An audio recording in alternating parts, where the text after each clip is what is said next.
વાંકાનેરના આંબેડકર નગર ખાતે સિમેન્ટ રોડના વિકાસ કામો અંગે આ વિસ્તારની મહિલાઓએ વિરોધ પ્રદર્શન કરી પાલિકા કચેરી ખાતે સૂત્રોચ્ચાર કર્યા હતા તેમજ મહિલાઓએ સિમેન્ટ રોડના કામો ન કરતા હોવાના આક્ષેપો કરી નગરપાલિકા ખાતે આવેદનપત્ર પાઠવ્યું હતું તેમજ આ વિસ્તારમાં સફાઈ કામ, અનિયમિત પાણી વિતરણ, બંધ સ્ટ્રીટ લાઇટ જેવી પ્રાથમિક સુવિધાઓનો પણ અભાવ હોવાના લોકો દ્વારા આક્ષેપો કરાયા છે। હું ચાવડા દક્ષાબેન પૂનાભાઈ આંબેડકર નગર શેરી નંબર 5 વોર્ડ નંબર 7 મારી માંગણી છે કે સિમેન્ટના રોડ બનાવવા માટે નગરપાલિકામાં 100 લેડીઝ એકતા થયેલ છે।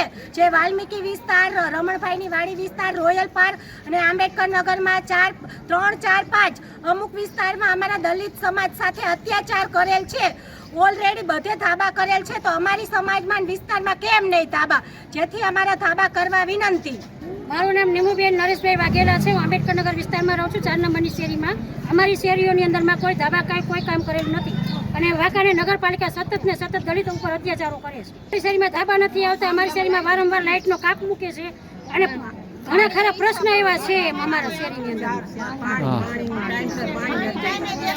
પાણી કોઈ ટાઈમે આપતા નથી કે નથી કોઈ સાફ સફાઈ વાળા ટાઈમે કર્મચારીઓ આવતા। મારું નામ સોલંકી ધર્મિષ્ઠાબેન છે। હું શેરી નંબર 4 માં રહું છું।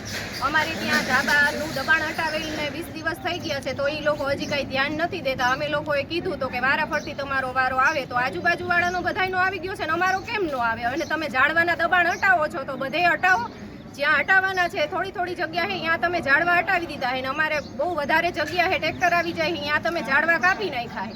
પાણી એ અમારે ઈચ્છા પડે ત્યારે આવે છે, 5 દિવસે આવે, 3 દિવસે આવે, અને ટ્રેક્ટર એ કચરાના 3 દિવસે આવે, 2 દિવસે આવે, ક્યારેક અઠવાડિયા સુધી ન આવે। તો નગરપાલિકા કામગીરી કરે છે શું? લાઇટની ઈચ્છા પડે ત્યારે જવા દે, ઈચ્છા પડે આવવા દે। અમારે શેરીઓ તમે જોઈ જાવ, રાતે બેનું દીકરીઓ કે બહાર નીકળી ન શકે, ક્યાંય લાઇટું જ નથી એવડી શેરીઓ।